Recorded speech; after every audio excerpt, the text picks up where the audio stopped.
Alright guys, so welcome back for the second video on the second practice paper that we're doing. So this one is X5 Excel Practice 1 Part 1, so it's the second paper we did. And this is our question paper. Allow me to open it up, okay? And this one is similar to the paper we were doing before, but with few other things that we have to keep in mind and do, okay? Almost similar, but they're almost the same things to do. And it's worth 33 points. That means there is an extra point that we have to carry for this one. So let's get started for this one. And we've been told that you're going to perform some calculations using income and expenditure for this company over a 12-month period. Now, as from the previous paper, we've been told that all currency values are going to be in dollars, and they are also going to be set to 2 decimal places. Okay, good. Now, the first step, which is question number 14, we're going to open and examine the file yearend.csv in a spreadsheet package, which is found here in our folder. So I'm going to open this one. Once opened, we've been told we're going to place the text edited by with a few other details. That's going to be in our header or footer. So here is a file. First things first, remember, always expand to fit text within your cells, okay, as it should here. Next step, we've been told to, as I said before, place a few things, a few details in our header or footer as specified. And this one is the text edited by, which is followed by a space. Then we're going to have our candidate details, okay, which is going to be then followed by a space, followed by on, and another space. Afterwards, we're going to have today's date or an automated date that's going to change daily. All of this is going to be right aligned in the header of this file. So here is my file. I've already expanded all cells. I'm going to head to the page layout.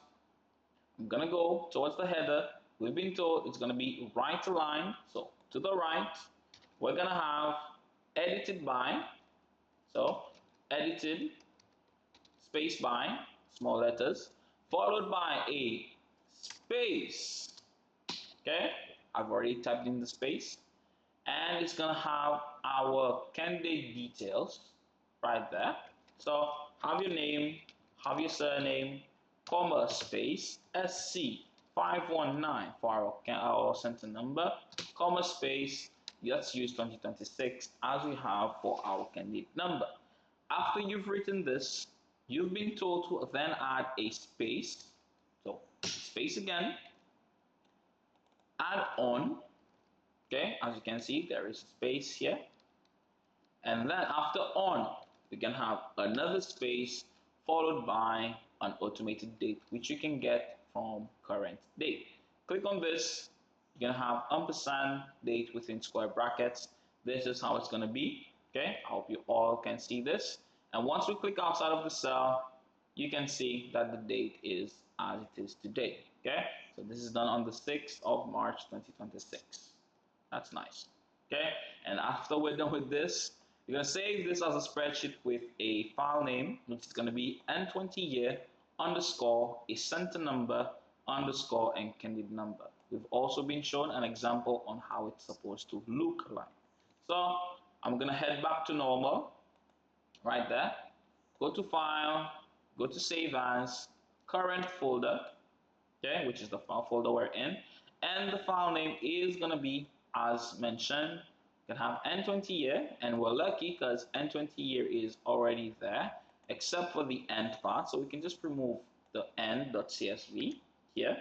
And we are going to type underscore SC519, our center number, underscore again with 2026 as our candidate number. And this again is to be saved as a spreadsheet. So change the CSV format and set it to be Excel workbook, which will be our spreadsheet. Press save.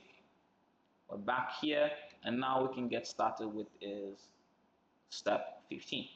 So step 15, insert 2 new rows at the top of the spreadsheet. Okay, so this is interesting because before we inserted 2 new columns. Now it's going to be rows. So how are we going to add rows? The same we did for columns, this time we're going to do for rows. Highlight two rows, right click, insert them. We're going to get two new rows at the top. And we've been told to merge cells A1 to M1. So A1 to M1, we're going to merge and center this. And within it, in this merge cell, we're going to place the text Oldie Worldy Gardens Income and Expenditure as it has been written. So, Oldie Worldy Gardens, okay, Income and Expenditure.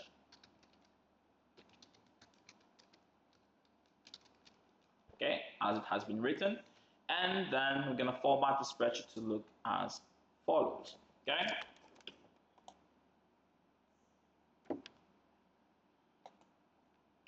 so I'm going to format it. This is how it looks like. So we're going to have Oldie Worldy Gardens income and expenditure here on top with a few specifications. And again, we can also check below the table, meaning this small extra, to see if there are any specific specifications that we're supposed to look at. So we've been told that we're going to format the merge cell A1 to M1 with the text Oldie Worldy Gardens income and expenditure to contain white 24-point size text, and this is going to be on a dark blue background.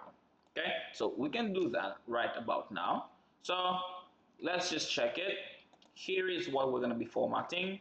We've been told it's going to be white text, so let's change it to white. 24-point size, so type in 24 here, enter. Change. I haven't clicked elsewhere. I'm leaving the selection there. And then this is going to be on a dark blue background. So dark blue, going to set the fill color to a dark blue. This is not dark blue. This is dark blue. So this is the color. And we're going to move on with the rest. We check if there's anything to be done else with the writings. No, not really. Okay. So we can carry out the following steps. We've been told to format only the merged cells in row 3 to contain black text, which is 18 points high in size, and have a light gray colored background. So row 3 is income, expenditure, and profit loss. So these are your merged cells as well. So this has been merged up until here, merge and center. Expenditure, the same, merged and center. Profit and loss is the same as well. Okay, and these three that we've just merged, 18 points, which are black text, they are already black text, so we're going to leave it as it is.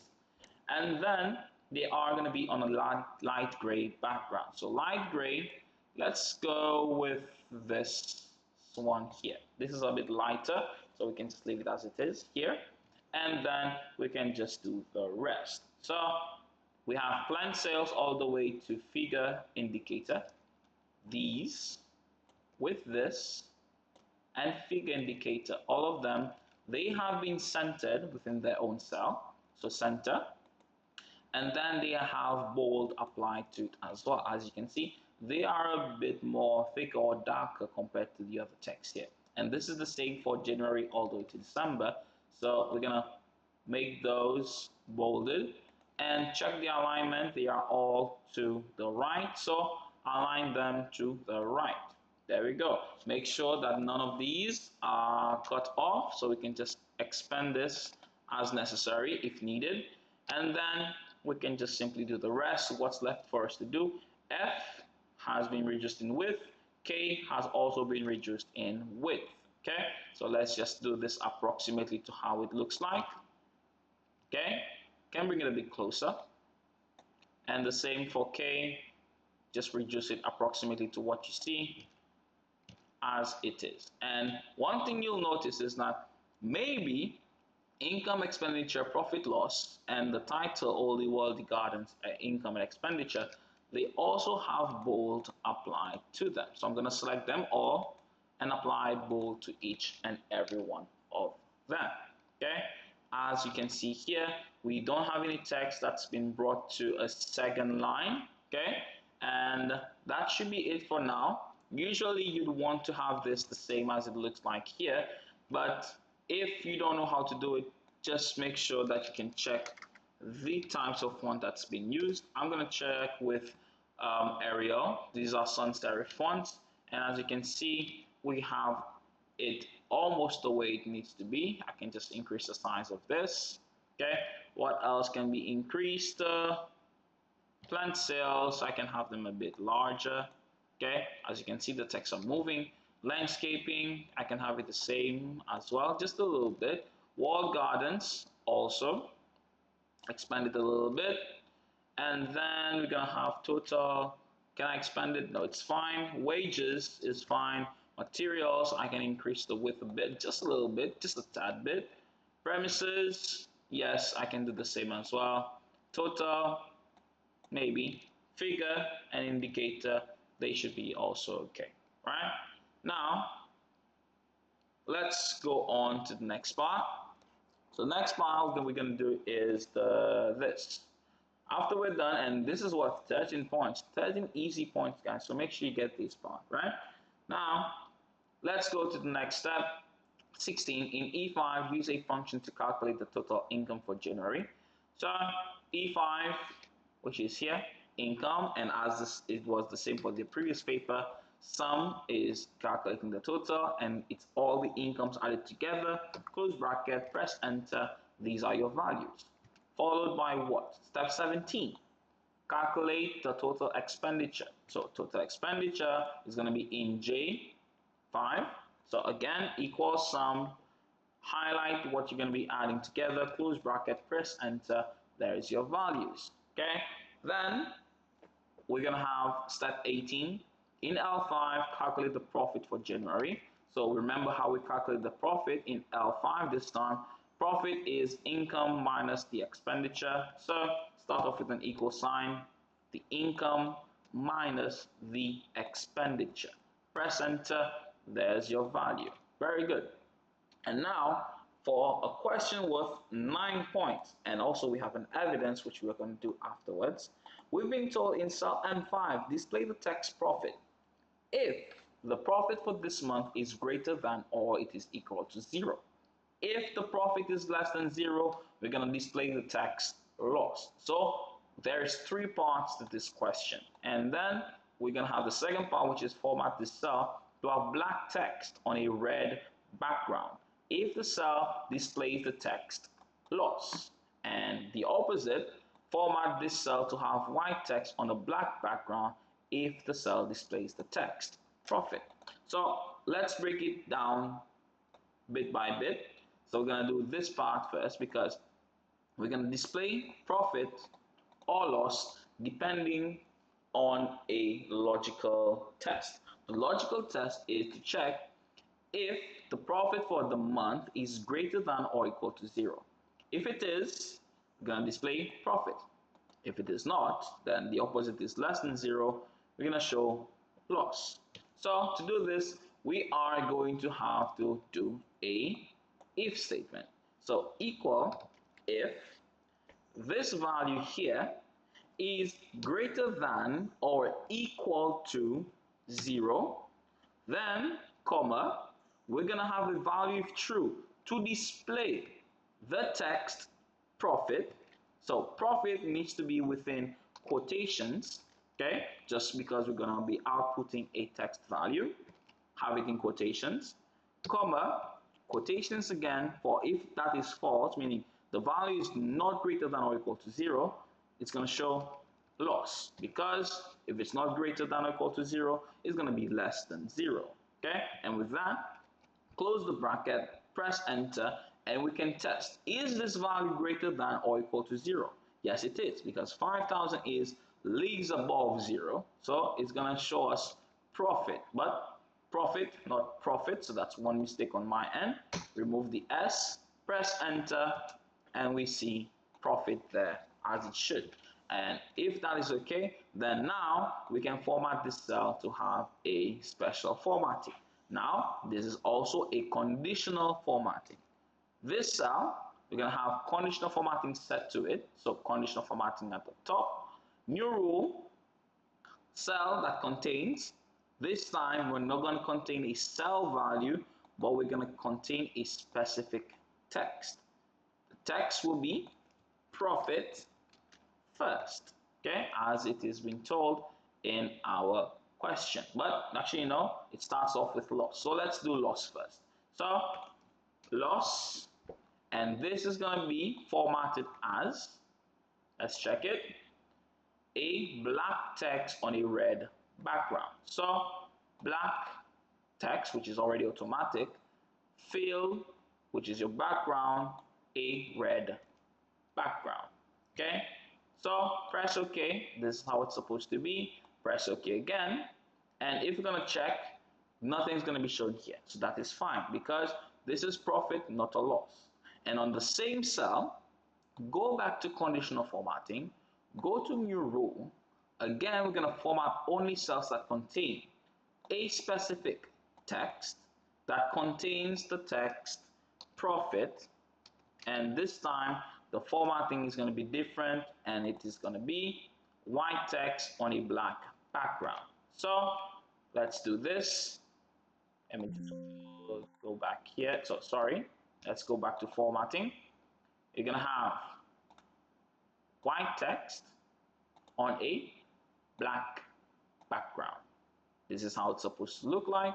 Press OK, and there we have it. Okay, so as it should, white text on a black background with the text profit, and black text on a red background with the text loss. We haven't seen this part yet, but we'll see it afterwards. And then we have evidence number 5. So let's do the evidence. I don't have one here, so new, create an evidence document. I'll just say this is going to be evidence and type in my candidate number. This might be different for any question paper that you have. So I'm just going to open this, and as usual, you're going to have your candidate details on there. So have my name, my surname, comma space, SC519, comma space, with your candidate number. And this is going to be evidence number 5, and we are going to be screenshotting both conditional formatting done. So go to conditional formatting, gonna manage the rules, and you'll see both of what's being done here, and make sure that you're gonna show specifically what you've done. I'm gonna take the screenshot from this end, so I can take a screenshot of this, okay, or I can take a screenshot just with this part here, okay. And what we've been told to take a screenshot of, guys, we're just gonna take a screenshot to show how you apply the formatting into cells M5. So this is how I did it. Just gonna take the screenshot there, here, press OK. I'm gonna have this in my evidence document. This is my first one. I'm gonna reduce the size of this because it's a bit too big. And next to it, I'm gonna have the next one, which is this one. Screenshot it as well. And this is gonna be placed next to here. Reduce the size as well, make sure it's a bit smaller, and put it next to its friend. If you want to increase the size as well on the other one, feel free to do so. Just make sure that it is not too small nor too big. Make sure that everything is clear to see and it's clear to read. If you're done, then you can move on to the next question. I'm just going to close this and move to here. Right? Next question is going to be, we're going to replicate the formulae and formatting entered in steps 16 to 19 for all the months. That means from the total income to expenditure to profit, the if statement with the conditional formatting, all of these are going to be replicated for each and every month. We've done just for January, so let's do for February up until December. That's the income, expenditure, the same, and the profit and loss, we're going to replicate it as well together. And as you can see, we have losses and the conditional formatting is being applied accordingly. Very good. So that's our replication, and that means we can move on to the next question. Next question, we've been told to format the currency values to dollars with 2 decimal places. As we did with the previous paper, I'm going to select all the numerical values which is related to money, these ones, okay? I'm gonna set them as currency as here, and anything that's truncated, we're gonna simply expand the cell to show all of the values, like so, right? So that should be it. And then if we're done with that part, we're gonna save our spreadsheet. So Control S or just press save right there, okay? And then we can just go to print our spreadsheet. This time, firstly, showing the formula as we did before. So, file, print. Again, I'm going to be having mine to print to PDFs, okay? This is how it looks like, and the specifications are, it is in landscape orientation. So, since I'm already here, I'll just change the orientation to landscape, like so, and now I can see everything on one single page. Then, the row and column headings are displayed. For that, head to page setup, go to sheet, and then row and column headings, just that. Is there something else we have to do? No, just make sure the cells are fully visible and can be easily read. Okay, good. So another thing that we haven't done yet is show it as formulas. So let me just go back one tad bit, show formulas here, okay? Make sure everything fits a cell, please. So highlight all and double click between a column for you to see everything as it is. Again, this is what we're printing. File, go to print. Landscape orientation has already been set for me. Okay, the row and column headings are already being displayed, but I'm missing my indicator. So let me just reduce the size of this. Let's bring it to 80 again. There we go.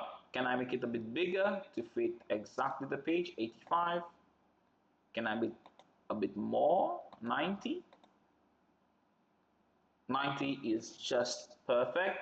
Fits everything and I can see everything clearly. Okay. Since that is the case, that means I can just simply click on print after this, making sure everything's okay. So print this. I'm going to be having this in my second paper, which is here. This shall be my printout number 1. Press save. Very good. This is how it's supposed to be. We check. The next question. This time I'm going to print the spreadsheet showing values. Okay. So turn off show formulas. Okay. Expand everything as we should. Okay. Everything's been shown wonderfully. Now again, this is what we're printing. File, print. Now, what are the specifications? The printout fits a single page, so no more pages. This is a single page. I can increase it as well. I can do so afterwards. The row and column headings are not displayed, so go to page setup, sheet, remove row and column headings because they were there. Good. And then contents of all cells are fully visible and can be easily read. If this is too small, let's just increase the size, bring it back to 100 and see how it looks like. Okay, that should be fine, but you can also go above 100% and see how it is. If it's still on one page, that's very good. Then I can just press print. In my folder, this is going to be my second printout. Okay, save that. That's my second printout, and that is the end of this paper. Okay, so make sure that you follow each step as you've been told, especially the part where you have to print out, and make sure everything fits your page, everything is clear, fully visible, and can be easily read as mentioned and specified in all your questions when it comes to printing. So since that's the case, guys, thank you for watching, and I'll see you in the next paper.